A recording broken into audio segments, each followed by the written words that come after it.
Position का नेता आरोप लगाने में लगा हुआ है, उसकी कई बार सत्यता भी नहीं होती है, झूठी भी खबरें होती हैं। लेकिन चस्पा कर दिया जाता है आरोप लगाने के लिए। क्या कर सकते हैं? आप आरोप लगा सकते हैं, लेकिन इसमें कोई शक नहीं है कि एप्स्टीन फाइल को लेकर के बदनाम करने की जो कोशिश हुई है, वो पूरी तरह से तो कामयाब नहीं हुई है, लेकिन कोशिशें जारी हैं। और मैं समझता हूं कि इसमें भारत सरकार के कैबिनेट मिनिस्टर हरदीप सिंह पुरी की भूमिका बहुत अहम है। और मैं आज तक नहीं समझ पाया हूं कि हरदीप सिंह पुरी अभी भी कैबिनेट में बने हुए हैं। अब कई बार ये होता है, नेता हमेशा ये सोचते हैं कि अगर विपक्ष के आरोप को या इस तरह का कोई भी जो आरोप लग रहा है, कहीं से कुछ निकल के आ रहा है सामने, अगर उसके सामने आपने निर्णय ले लिया और जो वो विपक्ष कह रहा है वही आपने कर दिया, तो एक प्रकार से स्वीकारोक्ति हो जाती है। बात स्वीकारोक्ति की नहीं है, ये बात जरूर होनी चाहिए राजनीतिक शुचिता के लिए कि अगर किसी व्यक्ति का नाम इस प्रकार से आ रहा है और उसमें गंभीर आरोप लग रहे हैं और बहुत सारे साक्ष्य एक साथ प्रस्तुत किए जा रहे हैं, तो वो साक्ष्य की जांच होनी चाहिए। और सरकार को एक तरफ से सरकार को कोई ना कोई अपना स्टैंड क्लियर करना चाहिए कि हाँ, हरदीप सिंह पुरी की क्या भूमिका है। हरदीप सिंह पुरी ने खुद आकर के अपना स्टैंड वैसे क्लियर किया है, प्रेस कॉन्फ्रेंस किया है, उन्होंने बताया है कि मेरा कोई संपर्क नहीं रहा है, मेरा मेरा कोई रिश्ता नहीं रहा है। लेकिन ये हरदीप सिंह पुरी श्रीमान जी झूठ बोल रहे हैं, इसमें कोई शक नहीं है। और इसका खामियाजा प्रधानमंत्री मोदी को भी भुगतना पड़ रहा है। हरदीप सिंह पुरी 10 बार मिले हैं एप्स्टेन से, जेफरी एप्स्टेन से। और वो तब मिले हैं जब हरदीप सिंह पुरी को मालूम है कि जेफरी एप्स्टेन कौन है। लेकिन जेफरी एप्स्टेन का जो दूसरा पक्ष है, उसको ज्यादा महत्व दे रहे हैं हरदीप सिंह पुरी साहब। और दूसरा पक्ष है कि वो इन्वेस्टर हैं, इन्वेस्टमेंट एडवाइजर हैं, वो एक लाइसेनर हैं, पावर ब्रोकर हैं, उनके संपर्क में बड़े बड़े प्रधानमंत्री हैं, राष्ट्रपति हैं, कॉरपोरेट्स के बड़े बड़े जाइंट्स हैं। तो इसलिए उनसे वो संपर्क साध रहे थे और इसलिए वो संपर्क साध करके उन्होंने कुछ भारत को मदद करने की कोशिश की होगी। ये सारी लफाजी है बातें, ये बिल्कुल बिल्कुल बेबुनियाद बातें हैं। आप वहां पे लाइजनिंग कर रहे थे, नहीं कर रहे थे, आप क्या कर रहे थे, आप किससे मिल रहे थे, होशो हवास में मिल रहे थे। आप भारत के महत्वपूर्ण पदों को सुशोभित किए हैं विदेश में, और आपकी गरिमा इस तरह की इजाजत नहीं देती है कि ऐसे लाइजनर से, ऐसे ऐसे क्रिमिनल से, ओफेंडर से, सेक्स ओफेंडर से, और ऐसा नहीं है कि वो सीरियल ओफेंडर है, सजा याफ्ता से आप मिले और कहें कि नहीं नहीं वो तो इन्वेस्टमेंट एडवाइजर है। बकवास नहीं करना चाहिए। सीधी सीधी सरकार की स्थिति ये होनी चाहिए, और इससे बदनामी मोदी जी की हो रही है, भारतीय जनता पार्टी की सरकार की हो रही है, पार्टी की बदनामी हो रही है। पूरी पार्टी खराब है, मोदी जी खराब हैं, उनका कैबिनेट खराब है, ये संदेश देना उचित नहीं है। होता है, अगर कहीं कोई मछली खराब आ जाए तो वो सारे जल को गंदा कर सकती है। तो इसलिए उस मछली को निकाल करके बाहर फेंकना चाहिए। और मुझे लगता है कि इस पर जांच भी बिठानी चाहिए, इंक्वायरी बिठानी चाहिए, और बहुत ही पारदर्शी इंक्वायरी होनी चाहिए। होगी नहीं लेकिन, और जब होगी नहीं तो ये सवाल उठेंगे कि मोदी जी क्या छिपा रहे हैं। अब आज जो मैं चर्चा करने वाला हूं कि मोदी जी एप्स्टीन का क्या छिपा रहे हैं, नहीं छिपा रहे हैं, वो बहुत महत्वपूर्ण नहीं है। महत्वपूर्ण यह है मित्रों कि कल से लगातार एक बार फिर अमेरिकी मीडिया छपी पड़ी है एक खबर से, और वो खबर भारत के हित में भी है।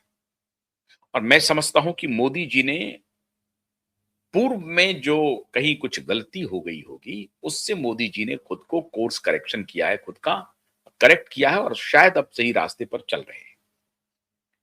और हमें उम्मीद करनी चाहिए कि ये मोदी जी सही रास्ते पर चल करके देश को सुरक्षित रखेंगे।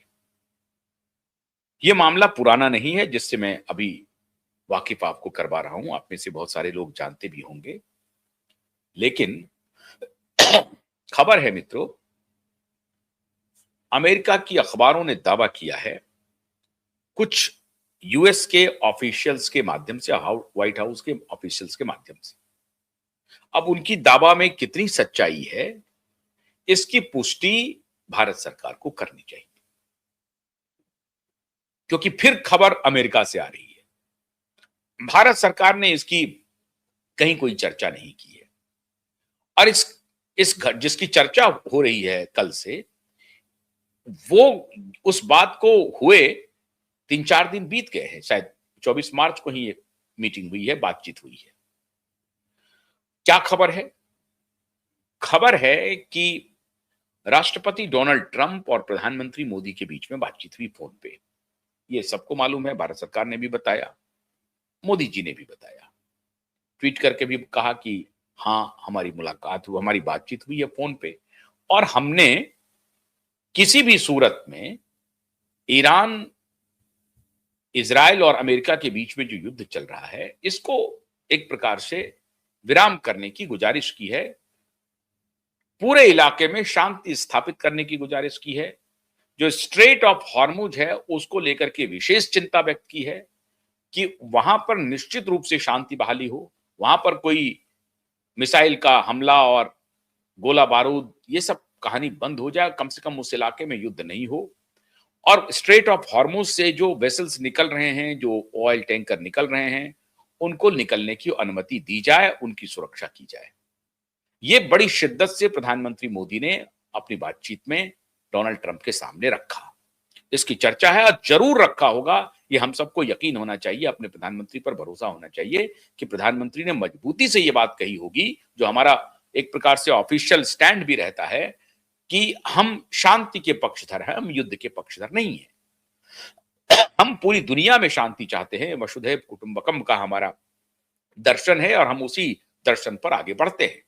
तो हमने मजबूती से ये जरूर कहा होगा, हमने से मतलब है, प्रधानमंत्री अगर बातचीत कर रहे हैं दूसरे राष्ट्राध्यक्ष से, तो प्रधानमंत्री प्रतिनिधित्व कर रहे हैं 140 करोड़ जनता की, इसलिए उसमें हम भी शामिल हैं, आप भी शामिल हैं, तमाम लोग शामिल हैं।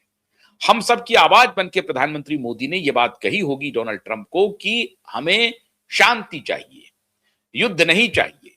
अब आपको देखना है कि शांति कैसे बहाल करेंगे, और कम से कम ईरान का जो स्ट्रेट ऑफ हॉर्मुज है और जो इलाका है जहां से कि ऑयल टैंकर्स आ रहे हैं, एनर्जी का बहुत की डिपेंडेंसी है जिस इलाके पे, उस इलाके में तो कम से कम युद्ध विराम कीजिए, शांति स्थापित कीजिए, बातचीत शुरू कीजिए, निगोशिएशन शुरू कीजिए, डायलॉग एंड डिप्लोमेसी। प्रधानमंत्री मोदी हमेशा इस बात का जिक्र करते रहते हैं कि डायलॉग एंड डिप्लोमेसी ही हर समस्या का समाधान हो सकती है, युद्ध समस्या का समाधान नहीं हो सकती है, अशांति समस्या का समाधान नहीं हो सकती है।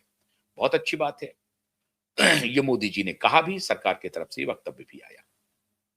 हम सभी मुतमईन हैं, कन्विंस्ड हैं कि मोदी जी ने ये जरूर कहा होगा। लेकिन एक खबर है कि डोनाल्ड ट्रंप और मोदी जी के बीच बातचीत में एक तीसरा व्यक्ति भी मौजूद था, और वो तीसरा व्यक्ति राजकीय व्यक्ति नहीं था, मतलब कोई सरकारी व्यक्ति नहीं था। वो तीसरा व्यक्ति प्राइवेट व्यक्ति था, और वो व्यक्ति थे श्रीमान एलॉन मस्क। कहा जा रहा है कि मोदी और ट्रंप की बातचीत में एलॉन मस्क भी मौजूद थे फोन पर।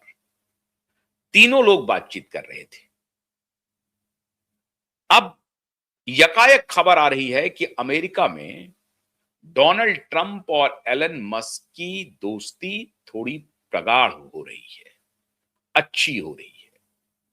और उसके पीछे का राज यह है कि जो दोस्ती में दरार पड़ी थी, जिस तरह से बेवकूफाना हरकत कहे आप डोनाल्ड ट्रंप कर रहे थे, उस हरकत से नाराज होकर के, आप सबको मालूम है कि एलन मस्क डोज के चेयरपर्सन थे, department of governance, good governance and ये जो है, तो गुड गवर्नेंस के वो चेयरपर्सन थे, वो लीड कर रहे थे, और वो गुड गवर्नेंस लाना भी चाहते थे, शांति बहाली करना चाहते हैं। वो बिजनेसमैन हैं, वो युद्ध नहीं करना चाहते हैं, तो शांति बहाली करना चाहते थे। लेकिन डोनाल्ड ट्रंप क्या करेंगे साहब, उनके कुछ ऐसे उच्चृंखल सलाहकार हैं जो उनको गलत सलाह देते हैं और गलत रास्ते पर ले जाते हैं। दो पर्सनालिटी ऐसे हैं मित्रों, जो डोनाल्ड ट्रंप के साथ चट्टान की तरह खड़े रहे। उसमें एक है Robert F Kennedy junior, Robert F Kennedy senior के पुत्र और जॉन एफ कैनेडी के भतीजे। डेमोक्रेटिक पार्टी से ताल्लुक है इनका। पूरा परिवार, कैनेडी परिवार डेमोक्रेटिक पार्टी से संबद्ध रहा है। जॉन एफ कैनेडी भी डेमोक्रेटिक पार्टी के प्रेसिडेंट थे, मतलब अमेरिका के प्रेसिडेंट थे, लेकिन उम्मीदवार वो डेमोक्रेटिक पार्टी के थे। खुद रॉबर्ट एफ कैनेडी सीनियर वो भी डेमोक्रेटिक पार्टी के थे। अब ये रॉबर्ट एफ कैनेडी जूनियर वो भी डेमोक्रेटिक पार्टी से संबंध रखते थे, लेकिन पिछले चुनाव में उन्होंने डोनाल्ड ट्रंप को खुलकर समर्थन दिया। और एक बार जब उन्होंने घोषणा की कि हम भी प्रेसिडेंशियल चुनाव में जा सकते हैं, तो शायद रिपब्लिकन के तरफ से या डोनाल्ड ट्रंप की तरफ से संदेशा गया होगा कि आप अगर खड़े होंगे तो आप हमारा ही वोट काटेंगे। ऐसी स्थिति में वोट कटवा ना बने, आप हमारे साथ हैं, आप जो कहेंगे वो करेंगे। डोनाल्ड ट्रंप और रॉबर्ट एफ कैनेडी एक मुद्दे पर जबरदस्त एक थे, और वो मुद्दा था महामारी का, कोविड-19 का। रॉबर्ट एफ कैनेडी भी कह रहे थे कि कोविड-19 जो महामारी है वो एक बड़ा कॉन्स्पिरेसी है, और उस बड़े कॉन्स्पिरेसी में अमेरिकी डीप स्टेट की हिस्सेदारी है। और डोनाल्ड ट्रंप भी ये कह रहे थे कि हां, ये महामारी जो लाई गई है, ये लाई गई है, ये आई नहीं है, और इसमें अमेरिकी डीप स्टेट इन्वॉल्व है, और उसमें खास तौर से एक बिजनेसमैन बिल गेट्स की भूमिका बहुत ही महत्वपूर्ण है। बिल गेट्स के ऊपर डोनाल्ड ट्रंप और रॉबर्ट एफ कैनेडी दोनों अत्यधिक प्रहार कर रहे थे कोविड के दौर में। अब हालांकि डोनाल्ड ट्रंप के सामने सरेंडर कर दिया है बिल गेट्स ने, उनके कदमों में जाकर के बिछ गया है, क्योंकि उनके खिलाफ इंक्वायरी होनी है, अभी शुरू होनी है। क्योंकि एक जो और खिलाड़ी था एंथनी फॉची, जो उस वक्त के राष्ट्रपति बाइडेन के हेल्थ एडवाइजर थे। एंथनी फॉची और NIH, national institute of health के डायरेक्टर हुआ करते थे एंथनी फॉची और बिल गेट्स